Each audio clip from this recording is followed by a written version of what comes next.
Salut à vous, c'est votre pharmacien, le docteur Eyetemu Miguel, et bienvenue sur ma chaîne. Dans cette nouvelle vidéo, nous allons parler d'une pathologie. J'ai une amie qui m'a récemment posé la question de savoir qu'est-ce que l'angine de poitrine. Et je suppose que beaucoup d'entre vous n'ont jamais entendu parler de cette pathologie ou peut-être entendu parler de manière vague.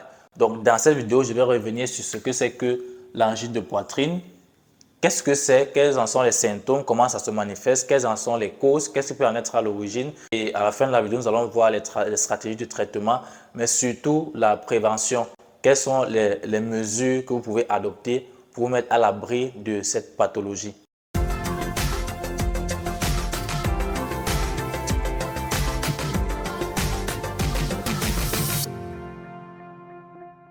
Bien, il faut d'abord dire que lorsqu'on parle d'angine de poitrine, la précision de poitrine en vaut la peine puisqu'il y a l'angine courante et commune que nous connaissons pratiquement tous, qui est l'angine qui touche donc la gorge et qui consiste en une infection de la gorge. Donc, dans ce cas-ci, il n'est pas question de cette angine, mais il est question d'une angine qui se manifeste au niveau de la poitrine comme nous le verrons dans la suite de la vidéo. Donc, c'est une douleur. L'angine de poitrine se caractérise par une douleur thoracique au niveau du thorax qui irradie généralement vers le bras gauche et qui est dû à un blocage de la circulation du sang au niveau des artères coronaires. On sait tous que le sang circule dans les veines et les artères. Les artères prennent le sang du cœur pour amener le sang au niveau des différents organes, des poumons, des intestins, des reins, du foie, des pieds, des mains, ainsi de suite, pour pouvoir approvisionner notre organisme en nutriments et en énergie. Donc, les artères coronaires sont les artères qui permettent au cœur de se ravitailler en nutriments et en énergie.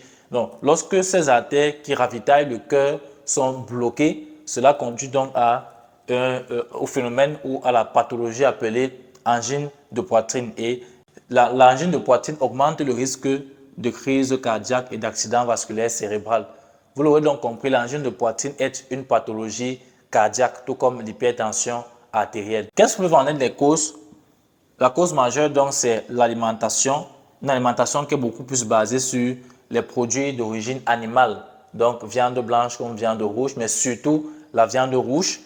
On a aussi la sédentarité, le manque d'effort ou d'exercice physique, la consommation de tabac, ainsi que les antécédents familiaux. Donc, si vous avez des gens dans votre famille qui ont eu à souffrir de l'angine de poitrine, cela augmente votre risque de développer l'angine de poitrine. Elle se caractérise donc par des symptômes tels que la douleur thoracique, une sensation de malaise qui est souvent accompagnée de nausées, l'essoufflement, la fatigue extrême. Et cette douleur est souvent une douleur comme si vous sentez quelque chose qui serre dans votre poitrine ou encore une sensation de lourdeur comme quelque chose qui pèse dans la poitrine. Et généralement, cette douleur peut irradier ou bien commencer au niveau du thorax et aller vers le bras gauche, vers la mâchoire, vers le cou ou encore vers le dos. Et elle est généralement causée par l'exercice physique ou encore intense ou encore le stress. Donc voilà deux facteurs déclencheurs des crises d'angine de poitrine.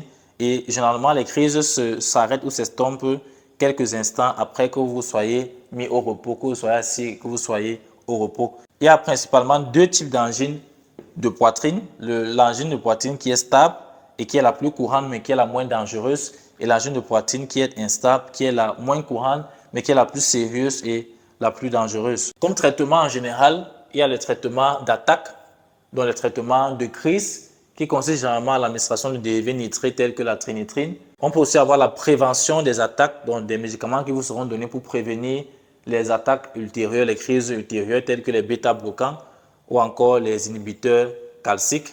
Parmi les bêta-bloquants, vous avez des médicaments tels que le propranolol.